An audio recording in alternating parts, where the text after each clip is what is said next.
Allez, ça enregistre. Bonsoir à tous. Alors, Bezrat Hashem, deuxième édition de ce cours homme-femme. Voilà, parce que bon, Hashem, il y a eu de la demande. Et notre cher docteur Yahou a été d'accord de renouveler Bezrat Hashem. Voilà. Donc, on va parler de la paracha Vaïchi.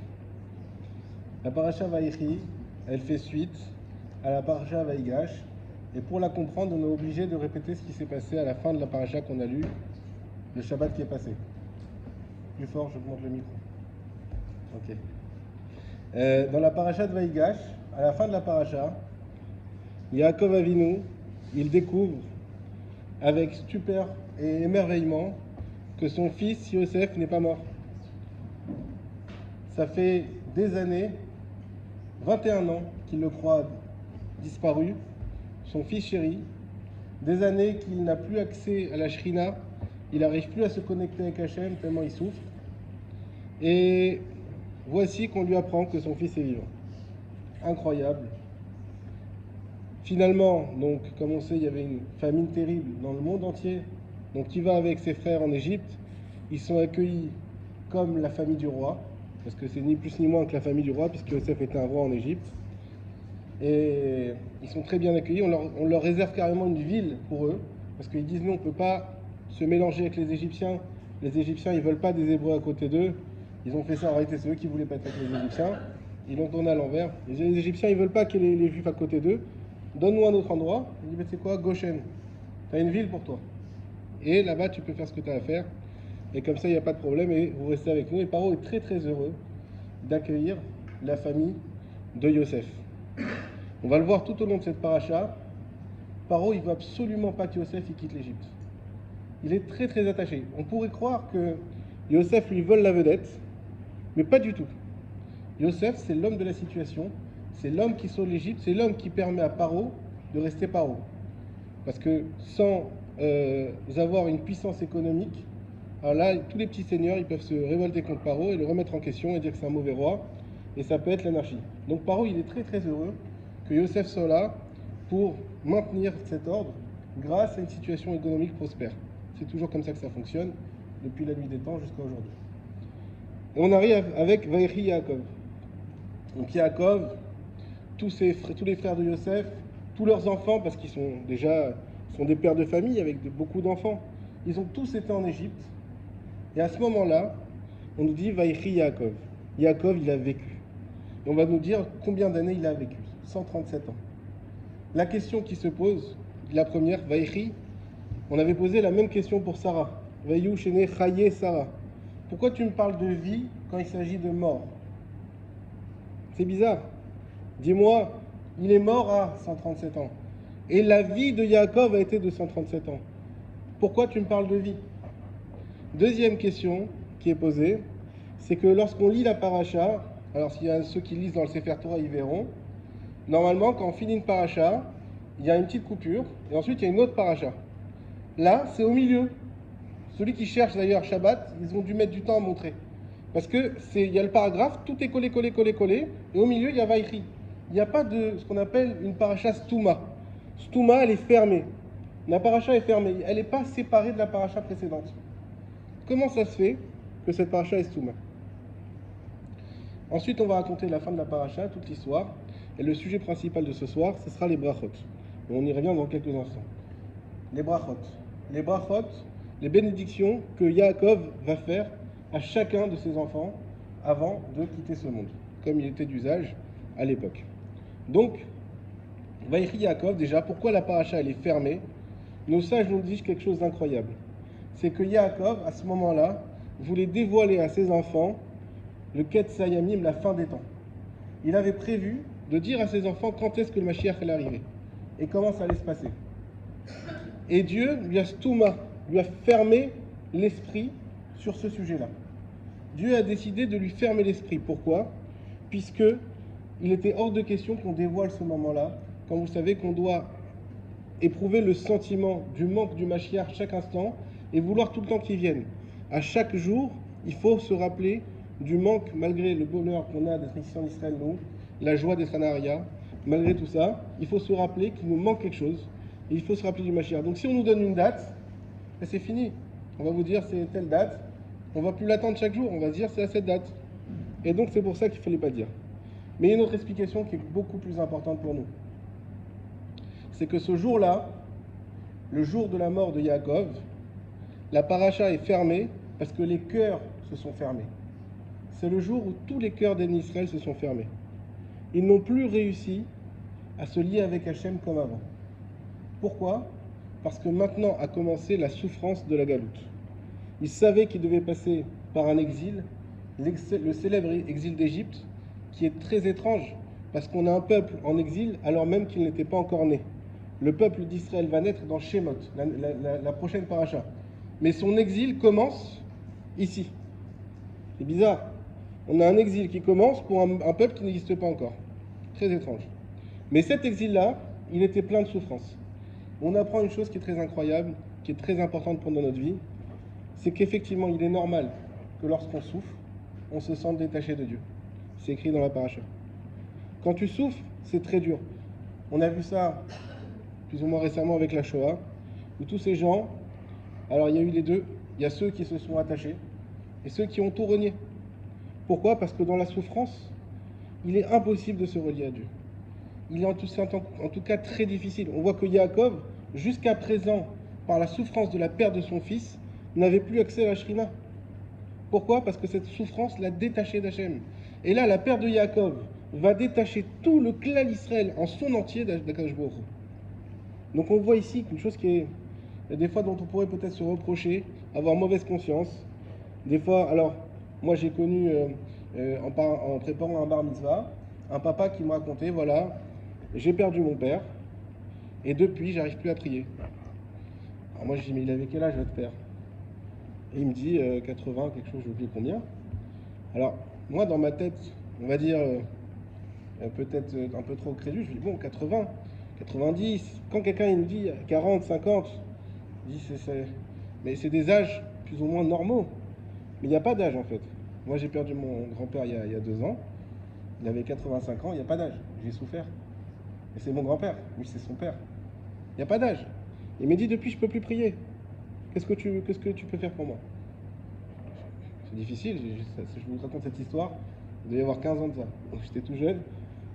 Donc voilà, on a discuté, mais il faut savoir que quand on est dans la souffrance, il y a forcément un lien. Et c'est pour ça qu'on nous dit d'ailleurs, soyez dans la joie. Parce que c'est la joie qui ravive le lien avec Akadosh Baruch Hu. C'est la joie qui nous permet tout simplement, Vaïchi. Vaïchi Yaakov, on répond ici à la deuxième question. Yaakov, il a ressuscité le jour où il a repris contact avec son fils Yosef. Il a ressuscité au point que les Chachamim nous disent, Vaïchi, tu calcules les lettres, combien ça fait ? Le Vav, c'est 6. Le Yud, c'est 10, ça fait 16. Le Chet, c'est 8, ça fait 24. Et le Yud, 10, 34. C'est quoi 34 ? 17 ans qu'il a vécu avec Yosef depuis qu'il est né jusqu'à ses 17 ans. Ensuite, à 17 ans, Yosef a été vendu par ses frères. Et 17 ans qu'il va vivre dans cette paracha avec Yosef depuis qu'il retourne en Égypte. Jusqu'à sa mort, encore 17 ans. Ça veut dire que la vie de Yaakov, elle se résume à 34 ans. Il est mort à 147 ans. 137 ans. 147 ans. Mais sa vie se résume à 34 ans. Sa joie n'a duré que 34 ans. Et donc sa vie est résumée à 34 ans. Ce sont tous les jours qu'il a pu passer avec son bien-aimé Yosef. Ça, c'est Vaïchi Yaakov. On continue et on nous dit que, effectivement, donc on annonce à Yosef que son père est malade. D'ailleurs, c'est depuis ce jour-là que la maladie existe, parce qu'avant, les gens mouraient très subitement, sans signe extérieur, sans vieillesse. Alors on dit, la vieillesse, on n'est pas content, mais oui, mais c'est une bracha qui a été donnée pour se préparer, pour ne pas être trop surpris par les événements de la vie, même s'il y en a qui le sont quand même. Mais ça permet à l'humanité d'être moins accablée lorsque ça arrive, et on le sait. Et excusez-moi de reprendre cet exemple, même mon grand-père qui a eu une crise cardiaque, nous, ça nous a touché très fortement, parce qu'on n'a pas été préparé. Il était en très très bonne santé. Il marchait, il faisait des courses à ses enfants, il allait chercher les petits-enfants. Il allait chercher à l'école et tout. Et donc on ne s'attendait pas. Alors que quand tu as J'ai perdu aussi ma grand-mère, mais elle était malade pendant des années. Et à l'hôpital, et la maison de retraite. Bon, alors on a eu de la peine, mais on est préparé. Alors pour ça, Dieu il a voulu mettre des signes distinctifs avec la vieillesse et aussi les maladies, etc. C'est arrivé à partir de Yaakov. Donc Yaakov Avinu, on voit qu'il est malade, on voit qu'il arrive à la fin. Et donc on dit à Yosef, tu sais, il y a ton père, ben voilà, ça va pas, faudra aller le voir. Qu'est-ce qu'il fait Yosef tout de suite? Il va avec ses enfants Ephraïm et Ménaché, plutôt Ménaché et Ephraïm, Ménaché c'est le Bechor. Il va voir Yaakov et il demande une bracha. On va revenir juste après sur cet événement, Bezrat Hashem. Donc Yaakov les bénit, en 2 mots, il bénit tous ses autres enfants, y compris Yosef. Et ensuite, Yaakov, on dit que alors, juste avant ça, excusez-moi, il fait jurer Yosef. Il fait jurer Yosef de ne pas l'enterrer en Égypte. Tout le monde pose la question, attends, on vient d'expliquer combien il aimait Yosef, une relation incroyable, mais pourquoi tu as besoin de le faire jurer? Et il insiste, il dit, promets-moi, jure-moi, et tu m'enterreras pas ici. La réponse, elle est comme ça. Pourquoi il a besoin de faire jurer? En réalité, on va le voir à la fin de la paracha, que Pharaon, quand Yosef va lui dire, écoute, je veux emmener mon père, je dois l'enterrer en Eretz Kenaan, donc en Israël de l'époque, aujourd'hui, pardon, et je l'ai fait jurer, il m'a fait jurer de l'emmener. Les Chachamim nous disent que si Pharaon ne savait pas que Yosef avait juré, il n'aurait pas laissé partir. On en revient à ce qu'on a dit au début. Pharaon ne voulait absolument pas que Yosef le quitte, même pour enterrer Yaakov. Il n'a qu'à t'enterrer en Égypte et puis c'est tout. Non, il a fait jurer. Et pour ça, Pharaon l'a laissé. Et quand Yosef lui a dit, mais tu sais, j'ai juré à mon père, il lui a fait une petite allusion avec un petit pic. Lequel était? C'est que, vous devez connaître ce midrash qu'on a appris quand on était en maternelle, que Yosef, quand il était arrivé devant Paro, la soirée qui a précédé sa première rencontre avec Paro, il y a l'ange Gabriel qui est venu apprendre à Yosef toutes les langues existantes sur terre, les 70 langues.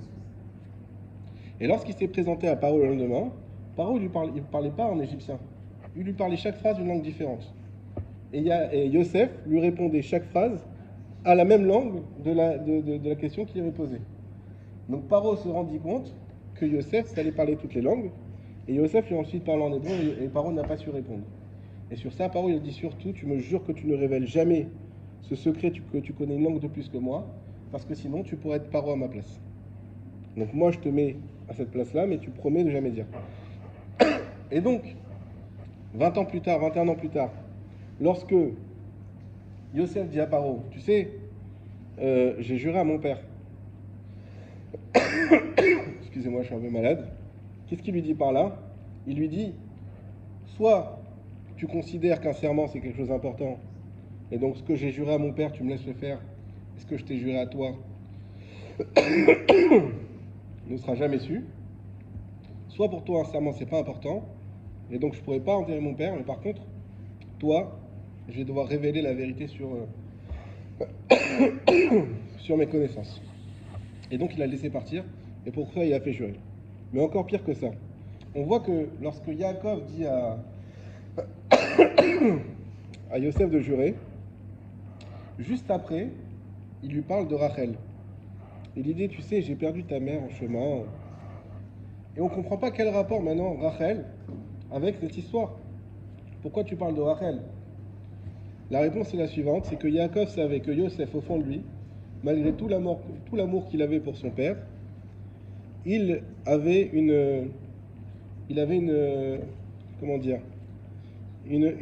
un sentiment, il lui en voulait.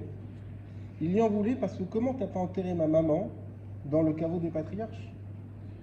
Comment, depuis Bethléem jusqu'à Méron, il n'y a pas grand-chose. Donc toi, tu me demandes de te porter d'Égypte jusqu'à Méron, c'est très long, mais maman, t'as pas pu la porter de Bethléem jusqu'à Méron.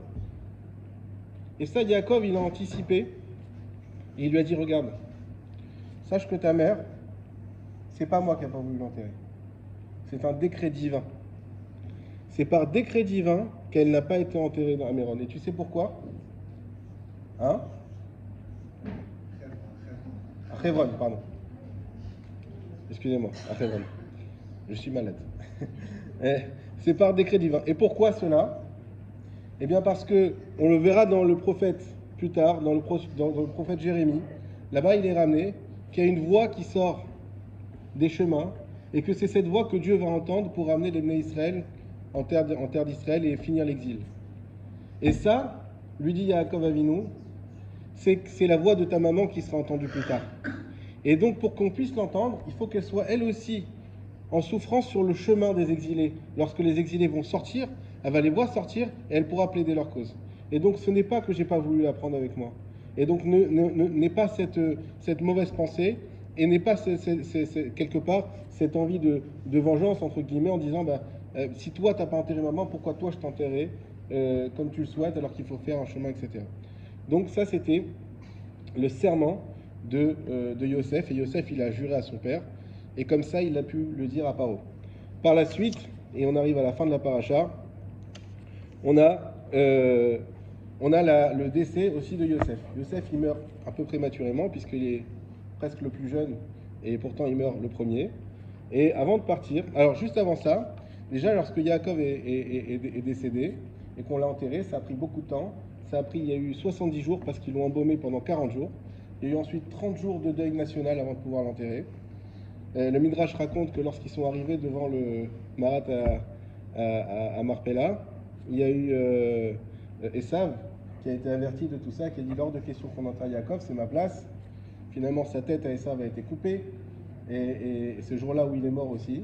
Et la tête d'Esav est tombée dans le caveau, et le corps d'Esav est resté à l'extérieur. De là, nos Chachamim nous disent que Esav, il avait une tête qui était la même tête qu'Abraham, Yitzhak et Yaakov. La preuve, c'est qu'elle est enterrée là-bas, mais qu'il n'a pas su gérer son corps avec sa tête. Et à cause de ça, il est devenu ce qu'il est devenu.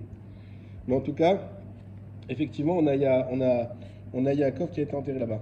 La Gemara nous dit, comme il n'est pas écrit que Yaakov est mort, il est écrit que Yaakov, avec Va Yaakov, il a expiré. Il a expiré. Les Chachamim nous disent que Yaakov n'est pas mort. Et tout ce qui a été fait tout autour de tout cela n'était qu'un jeu pour que tout le monde croie qu'il est mort, ses enfants y compris. Mais qu'en réalité, Yaakov est encore vivant, encore jusqu'à nos jours. J'en dirai pas plus sur ça.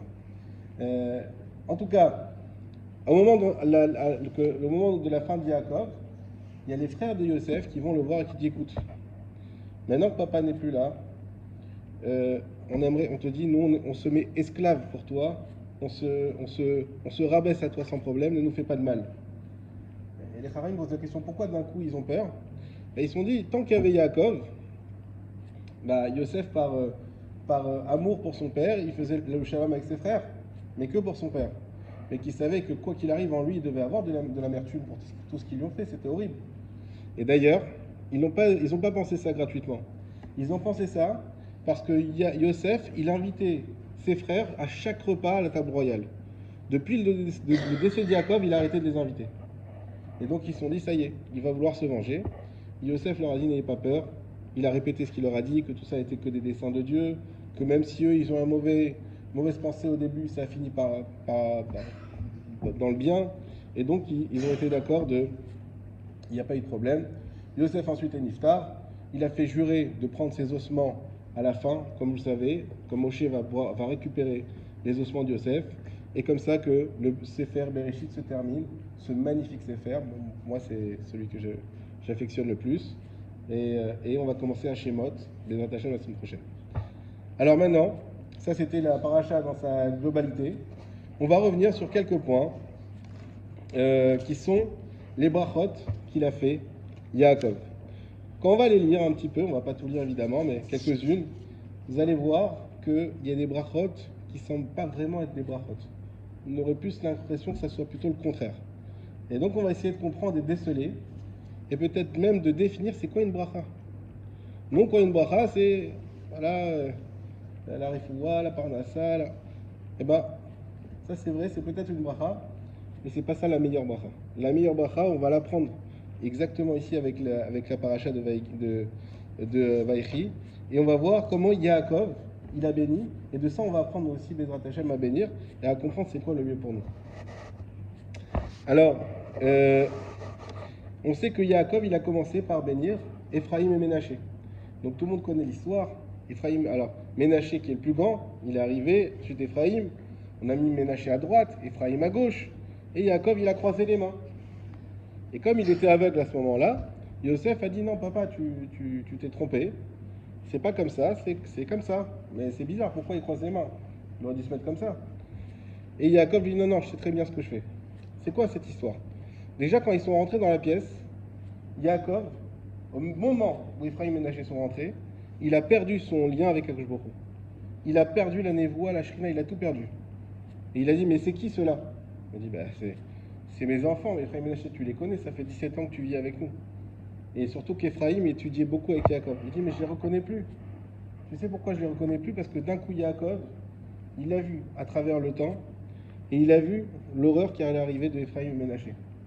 De Ephraïm, on a Yerovam ben Nevat, qui est celui qui va provoquer le schisme entre Israël, le royaume d'Israël et de Yehuda, et qui va provoquer l'exil dans lequel on est encore jusqu'à aujourd'hui. Ça, c'est la descendance d'Ephraïm.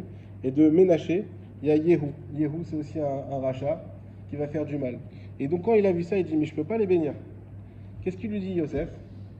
Il lui dit, basé, en ça, tu dois les bénir. Et Rachamim dit, c'est quoi basé? Il montre la Ktuba. Il dit, tu sais, je les ai fait dans les règles de la halakha. Je me suis marié avec une Ktuba, j'ai fait des Kiddushin, j'ai fait une Choupa. Il faut que tu les bénisses, papa. Et de là est revenue la Shrina sur Yaakov. Et qu'est-ce qu'il a vu, Yaakov, à ce moment-là? Incroyable. Il a d'abord béni Ephraïm, ensuite Ménaché, parce qu'il a vu que d'Ephraïm allait venir Yehoshua Binoun, Yehoshua que vous devez connaître, qui est le successeur de Moshe Rabbeinu, qui, grâce à lui, on va avoir la terre d'Israël, qui va enseigner la Torah au tout le clan d'Israël. Donc Yehoshua, il y a une personne immense qui sera tellement connue, parce que Yehoshua était capable d'arrêter le soleil pendant la guerre. Donc tout le monde a entendu cette histoire, que vous imaginez le soleil, celui qui est inarrêtable. Et bien Yehoshua, il l'a arrêté, il a réussi à avoir un impact sur tout le cosmos. Parce que le soleil, c'est pas que le soleil, c'est tout ce qui va avec. Et donc, tout le monde connaissait Yehoshua, un homme extraordinaire. Et de Ménaché vont venir également de grands Talmidei Chachamim, et notamment Gidon. Gidon, ceux qui ont entendu, en ce moment ils étudient ça à Kita Dalet. Gidon, c'est à l'époque des juges. Il y avait les Midianim, donc c'était un peuple qui était à côté d'Israël, qui oppressait beaucoup le clan Israël. Et Gidon, qui était un petit berger que personne ne connaissait, Dieu lui est venu, il lui est apparu, il lui a dit, écoute, c'est toi qui vas devoir sauver le clan d'Israël. Lui, il a dit, mais moi, je suis rien du tout, je suis un petit berger. Est-ce que c'est vraiment Dieu? Est-ce que je suis pas en train de... Est-ce que c'est pas moi qui ai bu trop de bourra? Il dit, regarde, et si c'est vraiment Dieu, alors fais-moi un miracle devant moi, et fais-moi qu'il avait une toison, fais que cette toison, elle devienne toute mouillée, que tout autour c'est sec. Et ça s'est passé. Et il a demandé l'inverse, que la toison devient sec et tout autour mouillé, il l'a fait. Là, il a compris qu'il parlait à un ange, et donc il a accepté son rôle, il a sauvé Israël. Ça, c'est Gidon, grâce à la venue de Ménaché. On voit quelque chose ici d'incroyable. D'un côté, des enfants très rachats qui vont changer le monde d'une mauvaise façon, et d'autre côté, des enfants extraordinaires sans qui le monde n'aurait eu aucun espoir d'exister. Sans Israël, il n'y a plus de monde. Et on voit aussi pourquoi, par la force de l'insistance. Que Yosef, il n'a pas dit, si papa il veut pas bénir, alors on bénit pas. Non, il insiste, si papa, je les ai fait dans la cache-route, je ne comprends pas. Et grâce à ça, parce que Yaakov, il aurait pu voir ça tout seul, puisqu'il voyait tout. Mais grâce à la prière que lui a fait Yosef, de revoir, de re-regarder. Parce que Yosef, il savait qu'il fallait une bracha pour ses enfants. Comment il savait? Parce que Yaakov, il a appelé ses enfants Al Amimi. Yaakov, il a dit, j'ai mérité d'avoir des peuples. C'est qui les peuples? C'est au sein d'un seul enfant, Yosef. En réalité, je vais avoir deux enfants, Ephraim et Ménaché. Comme il va dire Yaakov tout de suite après, il va dire, Ephraim et Ménaché seront à moi comme Shimon et Lévi. De même que Shimon et Lévi sont mes enfants, Ephraim et Ménaché, ça va être mes enfants, c'est plus tes enfants.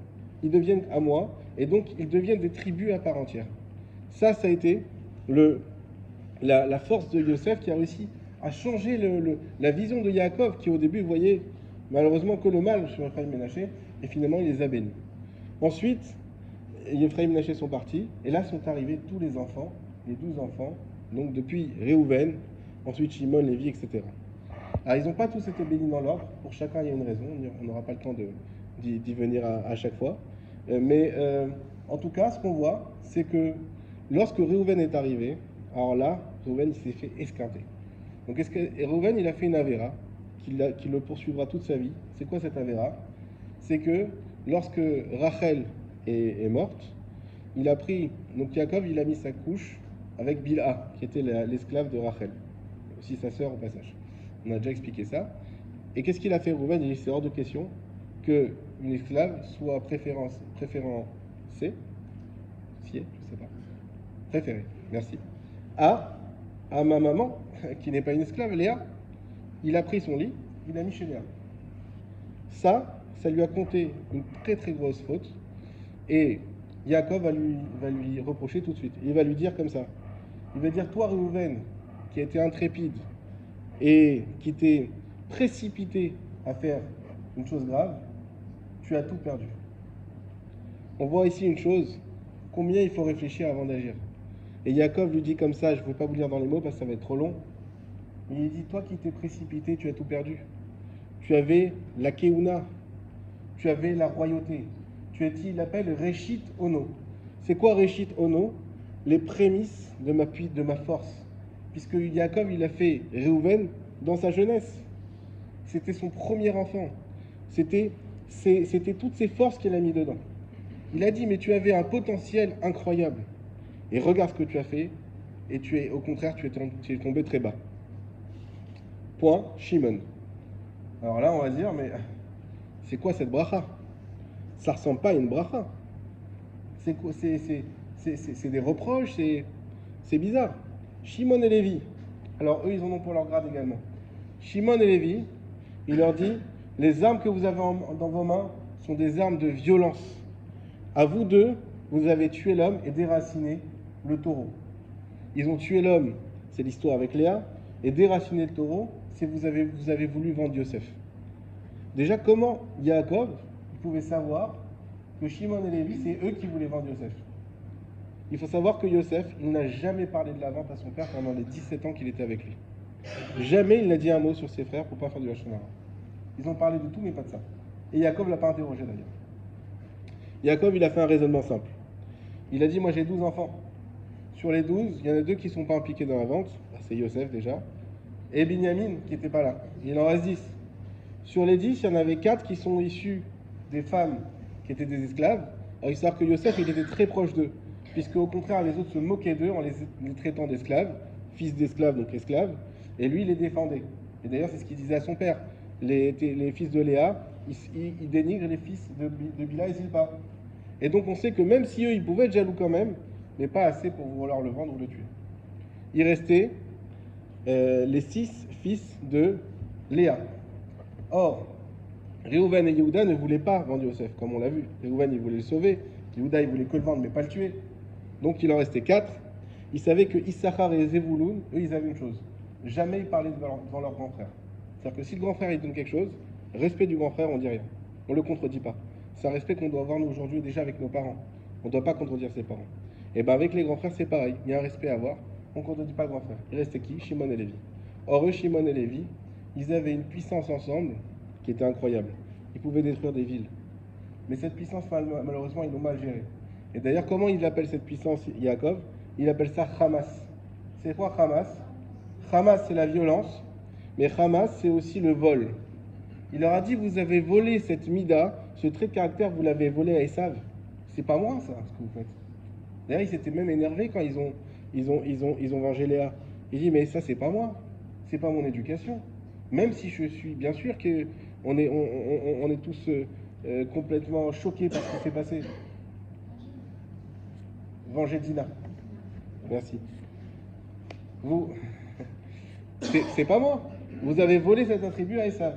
Et donc il a complètement escanté Shimon et Lévi et il leur a dit, vous n'aurez pas le droit d'habiter ensemble. Et c'est pour ça qu'en Israël, Shimon et Lévi sont séparés. Et d'ailleurs, Lévi, eh ben, c'est les Kohanim qui vont devoir aller se déplacer et qui n'auront même pas de tribu. C'est que les Lévi'im ne sont pas concernés dans les tribus, les 12 tribus, puisqu'on en a rajouté 2, il fallait bien en enlever un. On a rajouté plutôt un, Ménaché et Ephraïm qui ont pris la place de Yosef, ben c'est Lévi qui a été enlevé et qui n'a pas eu de part, puisque lui, il a eu la part directement à Beth Amikdash. Mais il n'a pas eu de part au sein du clan Israël, au sein de la terre d'Israël, il n'a pas eu un partage pour lui. Et donc il les a séparés pour être sûr que plus jamais à eux deux, ils ne fassent du mal. À ce moment-là, donc il y a la salle d'attente, on imagine les 12 frères, et alors on entend ce qui se passe, donc on voit Réhouven, Shimon Lévi, ensemble, ils ont été jugés. D'ailleurs, ce qu'a dit Yaakov sur Shimon et Lévi, c'est très fort. Il a dit, je ne voudrais jamais que mon kavod il soit associé au vôtre. À quoi il fait référence? Hein? C'est très dur. À quoi il fait référence? Il sait que chez Lévi, il y aura quelqu'un qui va semer le balagan. Vous savez comment il s'appelle? Korach. Korach, celui qui va fomenter une révolution contre Moshe Rabbeinu. Et le passou, comment il dit? Korach, ben Issar, ben Kehat, ben Lévi. Il dit pas ben Yaakov. Parce que Yaakov, il a prié ici, il a dit, je veux pas que mon honneur il soit relié à vos descendants. Donc ça, c'est pour Korach. Et pour Shimon, Zimri ben Salou, de la tribu de Shimon. Zimri ben Salou, c'est celui qui a fauté avec la Midianite que Pinchas a tué. Et bien là, pareil, on a dit Zimri ben Salou, de la tribu de Shimon, on n'a pas dit ben Yaakov. Pourquoi? Parce qu'Yaakov a dit, je ne voudrais pas que mon honneur il soit relié à vos descendants. Et donc, on est dans cette salle d'attente, puis il y a Yehuda qui est là, et Yehuda dit, bah c'est à ton tour, mais Yehuda il recule. Yehuda il a peur. Il dit, moi je veux pas de ces brachot. Et Yaakov le rassure, il dit, tiens, ne t'inquiète pas, Gour Arié Yehuda. Gour Arié Yehuda. Tu as un lionceau Yehuda, et là Yehuda s'approche, et puis lui déverse des tonnes de brachot, que son sceptre ne pourra jamais partir de sa main, que Yehuda il avait très peur de quoi? Il avait très peur qu'on lui évoque l'épisode de Tamar, dont on a parlé il y a 2 semaines, 3 semaines. Donc il s'est dit, ça y est, moi aussi je vais en prendre pour mon grade. C'est marrant parce qu'on ne dit pas qu'il avait peur pour la vente de Yosef, mais il avait peur pour l'histoire de Tamar. Et Yaakov finalement va le gracier de plein de bénédictions.